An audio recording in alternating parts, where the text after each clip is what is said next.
haji ya, dengan kita ya. Terima kasih sudah berkesempatan pada hari ini untuk hadir bersama-sama di tempat ini.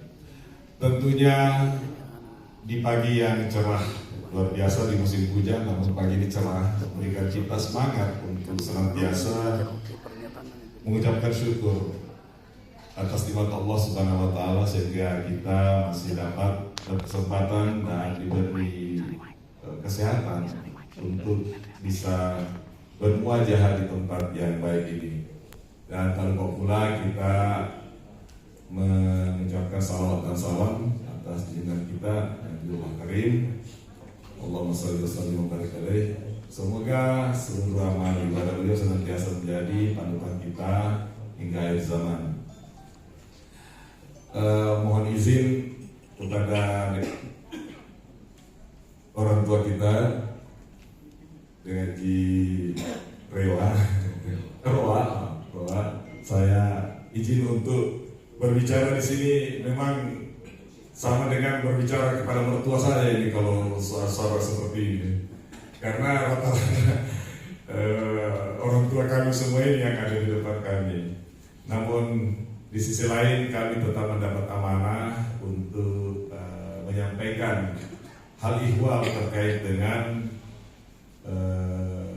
kegiatan atau kebijakan dari pemerintah Republik Indonesia, khususnya Kementerian Agama terkait dengan khususnya layanan atau manajemen pencatatan nikah, yang mana regulasi terkait pencatatan pernikahan itu kita ketahui bersama diawali dari Undang-Undang Nomor 1 Tahun 74. Itu sudah 30 tahun ya, 40 tahun hampir 40 tahun. Itu sudah 50 tahun kalau nggak salah ya. Kalau dihitung 50 tahun. Undang-undang tersebut masih berlaku. Nah, kemudian ada peraturan pemerintah yang menyertainya sebagai petunjuk pelaksanaan, yaitu PP Nomor 9 Tahun 75. Dari peraturan pemerintah itu sehingga kita bisa menjadi bagian daripada aktivitas pelayanan di masyarakat. Kemudian karena Kementerian Agama adalah leading sektor terkait dengan pelaksanaan pencatatan pernikahan khusus umat Islam, ya, khusus umat Islam, maka Menteri Agama menerbitkan yang namanya Peraturan Menteri Agama. Peraturan Menteri Agama ini dalam rentang sejarah sudah berkali-kali terjadi perubahan, dan yang paling terakhir adalah Peraturan Menteri Agama Nomor 30 Tahun 2024. Ini baru sekali keluar, Pak. Yang mana di dalamnya terdiri dari 60 pasal ya, dengan 60 pasal ya. Karena dengan itu yang ingatkan saya, itu dalam 60 pasal, 18 bab. Itu luar biasa menjelaskan tentang teknis daripada layanan pencatatan nikah.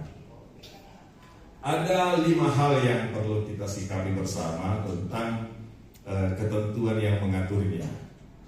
Pertama, kalau nikah itu ada 5 rukunnya, ya, paling tidak kita ketahui bersama ada 5 rukunnya, yaitu adanya calon pengantin laki-laki, calon pengantin perempuan, wali nikah, kemudian ijab 2 orang saksi, dan yang terakhir ijab kabul. Adapun mahar itu bagian dari syarat yang tapi tidak mengurangi sedikit pun keabsahan daripada pernikahan itu, karena mahar itu bisa terhutang, Pak. Bisa terhutang tanpa sedikit pun mengurangi keabsahan daripada pernikahan itu. Dalam hal pencatatan pernikahan tidak ada kaidahnya. Nah, ada sekurang-kurangnya ada 5, Pak. Yang pertama, dipastikan ada pemberitahuan kehendak nikah. Maka pemberitahuan kehendak nikah ini harus disertakan dengan dokumen yang pertama dari kelurahan atau dari desa, yang mana yang ditandatangani oleh lurah atau desa. Itu petunjuk yang diberikan Peraturan Menteri Agama terkait dengan manajemen daripada pelayanan pencatatan nikah awal melalui sebuah mekanisme yang disebut dengan pemberitahuan kehendak nikah. Selanjutnya pemeriksaan nikah. Nah, pemeriksaan ini ditentukan oleh negara, dari peraturan menteri dan peraturan menteri pemberdayaan aparatur negara. Petugas yang diberi wewenang sesuai dengan amanat negara yaitu penghulu, diberi wewenang, tanggung jawab dan hak oleh atas nama Menteri Agama untuk melakukan pemeriksaan secara terperinci berdasarkan ketentuan syariat dan peraturan yang berlaku adalah penghulu.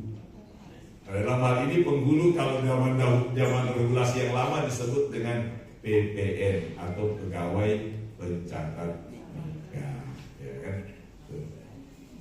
Nah, maka apabila ada persoalan dalam di belakang hari, maka tersangka yang paling pertama adalah penghulu.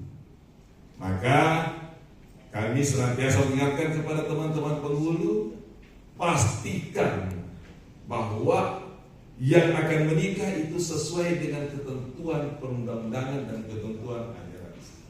Karena Anda yang akan berhadapan dengan aparat hukum, penyelenggara hukum, bahkan penjara apabila Anda melakukan pelanggaran terkait dengan itu. Ketentuan itu diatur di peraturan pemerintah nomor 9 tahun 275 di bab ketentuan pidana. Saya kira teman-teman paham di pasal 45 dengan pasal 46 terkait dengan bunyi itu. Walaupun nilainya cuma 7.500, tapi penjara dimasukkan sekurang-kurangnya 3 bulan kurungan. Itu ada ketentuan pidananya, bukan perdata, Pak. Makanya penghulu itu paling khawatir sekali kalau terjadi masalah, karena mereka yang akan berhadapan dengan hukum langsung di tengah-tengah masyarakat. Dan dalam hal ini secara administratif kepala KUA yang menandatanganinya. Selanjutnya setelah diperiksa sedetail mungkin, sangat detail itu karena mereka membubuhkan tanda tangan, Pak. Jadi ketika ada tanda tangan dibubuhkan, walaupun kita sudah pensiun misalnya, teman-teman penghulu kita sudah pensiun, Anda tetap akan diundang untuk dimintai keterangan karena ada tanda tangan pada saat Anda sedang melaksanakan tanggung jawab. Setelah itu, setelah diperiksa, maka diumumkanlah pengumuman nikah. Ketentuan yang mengatur bahwa pernikahan itu sekurang-kurangnya 10 hari kerja dilaporkan di KUA dan dilaksanakan setelah hari ke-11. 10 hari kerja. Kenapa? Karena ada masa yang disebut dengan pengumuman. Ya, siapa tahu, siapa tahu ternyata dalam masa pengumuman itu ada yang keberatan. Nah, karena tadi nak kene, sekira nak kene komisi apa? Inilah yang harus diberi waktu karena asas keadilan kepada masyarakat, Pak, bukan kepada petugas. Bukan kepada petugas. 10 hari kerja itu asas keadilan bagi masyarakat. Ini kalau perspektif FKUB ya, ini harus dipenuhi ini asasnya, Pak. Karena mereka harus mendapatkan hak 10 hari kerja. Hari kerja, Pak. Hari kerja di Kementerian Agama. Jadi kalau di Kementerian Agama tadi 5 hari kerja. Makanya teman-teman sangat berhitung. Itu adalah haknya masyarakat, bukan hanya petugas, tapi itu haknya masyarakat. Kalau tidak diberikan itu, Pak, kalau tidak diberikan itu, mereka akan siap-siap berurusan dengan jeruji besi. Karena itu masuk dalam ketentuan perundang-undangan. Apabila tidak dapat dilakukan dalam 10 hari kerja, ada klausul khusus, yaitu dispensasi jamak. Ya. Jadi mohon kepada orang tuaku semua, kalau ada yang melamar, jangan bilang kuleji mana talunalo, kuleji mana muko, kuleji tolong, jangan pakai bahasa itu. Ini adalah hak Anda untuk 10 hari sebelum pelaksanaan nikah itu sudah dilaporkan ke KUA. Apabila masih ada yang kurang, masih bisa diselesaikan.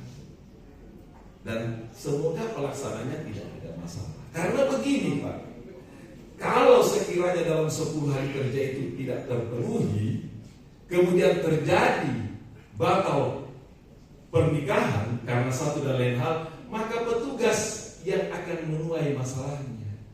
Kenapa? Karena Anda tidak penuhi 10 hari kerja. Kalau Anda penuhi, insya Allah aman, damai, tentram, wajinaun. Kalau itu, karena saya pernah mengikuti pembatalan perkawinan oleh pengadilan agama disebabkan karena adanya penipuan data atau manipulasi data dari salah satu calon pengantin. Ternyata di belakang hari baru ketahuan bahwa dia masih terikat hukum dengan pasangan yang lain, maka dibatalkanlah pernikahan itu. Satu yang paling mendasar yang dilakukan oleh pengacara untuk menggugat kantor urusan agama adalah memastikan 10 hari kerja. Itu dihitung dari mana? Dari saat tanda tangannya pemeriksaan di KUA. Sekarang Tade sudah by system, betul ya? Nah, by system Pak. Anda masih namanya di kamar-kamar, nanti tahu masih di program di mesin catat, dia langsung hitung secara otomatis.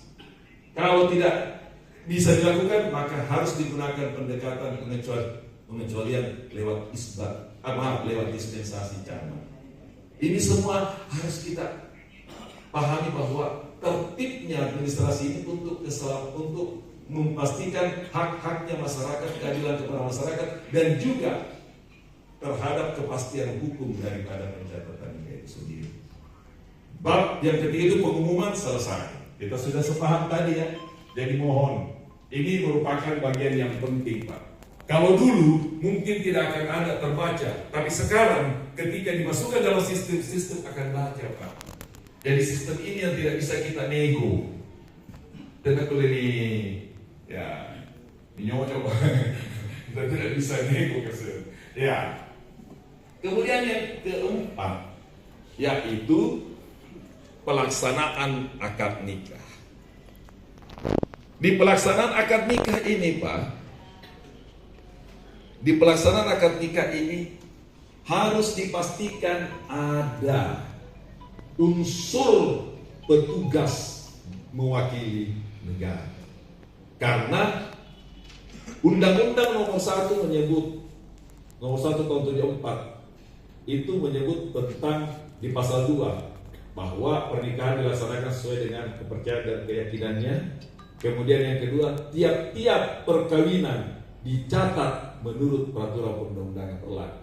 Dalam konteks itu, maka petugas yang ditugaskan oleh negara fardhu ain hadir di tengah-tengah peristiwa itu untuk menjamin kepastian hukum.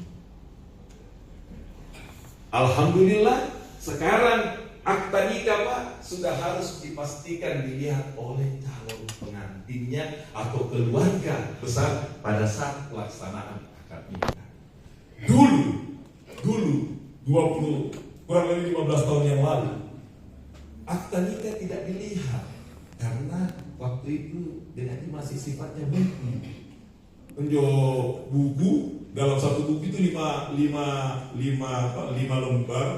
lembar catatan tentang perjanjian. Itu tidak bisa dibawa keluar karena ketentuannya itu adalah dokumen primer atau otentik. Nah, sekarang untuk meyakinkan hak-hak daripada masyarakat. Ini aspek keadilan lagi. Dari hak-hak masyarakat, dia harus lihat betul bahwa dia tanda tangani adalah akta nikah. Dan akta itu sekarang selalu dibawa oleh setiap petugas. Akta nikah dia tanda tangani. Sehingga lebih meyakinkan punya akta nikah dibanding punya kutipan akta nikah. Jadi sekarang Pak, yang dipastikan pernikahannya masyarakat kita ini punya akta nikah atau cuma punya kutipan akta nikah. Kalau punya akta nikah, insya Allah tidak ada masalah. Tapi kalau cuma punya kutipan atau fotokopi, ya kan, kutipan itu dari akta nikah, ini patut sekali kita waspadai. Maaf kalau sekarang dengan ini disebut buku nikah. Ini istilah Pak ya, buku nikah itu istilah. Tapi bahasa hukumnya, nomenklaturnya adalah kutipan akta nikah. Ini harus kita sepaham bahwa yang mau dipastikan kepada masyarakat baratnya nyentuh akta nikahan. Karena baratnya nyentuh buku nikahan. Pernah buku nikah Pak, maaf sekali buku nikah ini masih berpotensi untuk dilakukan manipulatif, apalagi pemalsuan. Karena buku nikah itu juga kadang-kala maaf saja bisa beredar tanpa, karena bisa